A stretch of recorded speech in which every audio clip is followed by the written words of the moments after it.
honest with ourselves, we all really enjoy a good love story. Whether it's a romantic film or a romantic novel, hearing the story of how two people come together, create a life, and share its fruitfulness with the world is something that always brings a smile to our faces. I think it's one of the reasons that whenever we go to a wedding, everyone's usually in a pretty good mood. They're dressed up, they get the chance to see family and friends, but really they get to witness this great moment in which these two come together and form a shared life. But if we look at love, what is the nature of how love develops? When you meet somebody, you experience this sort of moment of infatuation, and you want to share all and every part of your life with them. You know, you go on that first date and you do your best to sort of not show them all the ways in which you're kind of weird, and you have these quirks, and there's these parts of your life that you're not quite ready to share. But as you begin to grow and develop, to have conversations and spend time together, you start to let that person into your life just a little bit more, and that infatuation grows into something much deeper, to trust and to real love.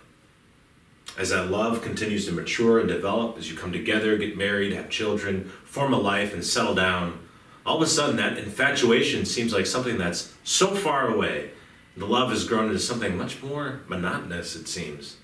Is this my life now? We find ourselves asking. Just wake up, go to work, come home, bathe the kids, walk the dog, go to bed. Is this what love looks like?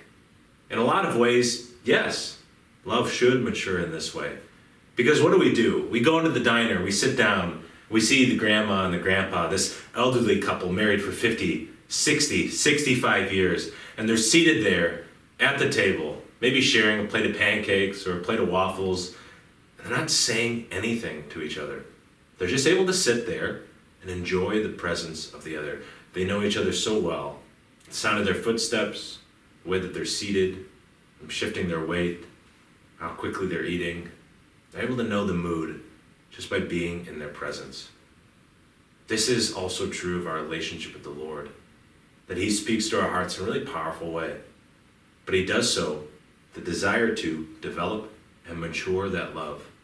The saint that we want to talk about today, St. John of the Cross, is a Spanish saint. He's a doctor of the church. St. John of the Cross is known for being a great prose writer, but really a poet, and his poetry has stood the test of time. He was one who, while in prison, because he was enacting reform of his own religious order, he was in prison for the sake of it, and in the midst of the darkness and the dampness of those walls of his cell, his heart continued to sort of burst forth in this great desire to share his experience of God.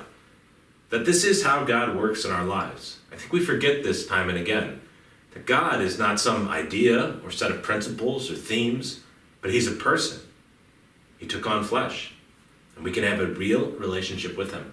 Like any relationship, when we first come to know Jesus Christ, it should stir up these feelings. We want to share all parts of our life with Him. We're infatuated with Him.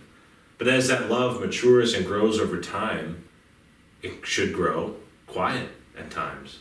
This is something that St. John of the Cross spoke about. He wrote in his Dark Night of the Soul and his Ascent of Mount Carmel the many ways in which our journey towards our heavenly home and our journey towards communion with the Lord means enduring these moments of what feels like silence, what feels like a distance from the Lord. What he's saying to us instead is not that the Lord is gone. The Lord is trying to purify our desires, to mature our desires, and to draw us into deeper communion with Him. Who do we say has a greater love?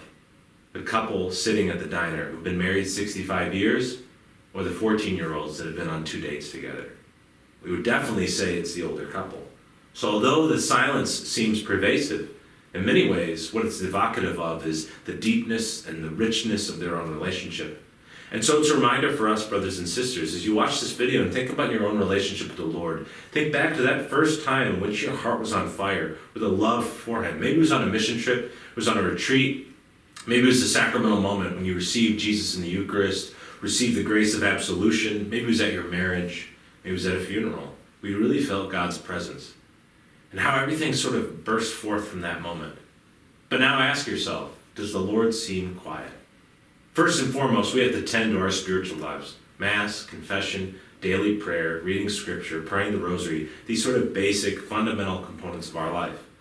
But if you're doing those things and you still feel distant from the Lord, perhaps the Lord is asking and encouraging you to mature and develop your love so that it grows into something that burns with a quiet rage, will sustain you and those you encounter throughout the course of your life.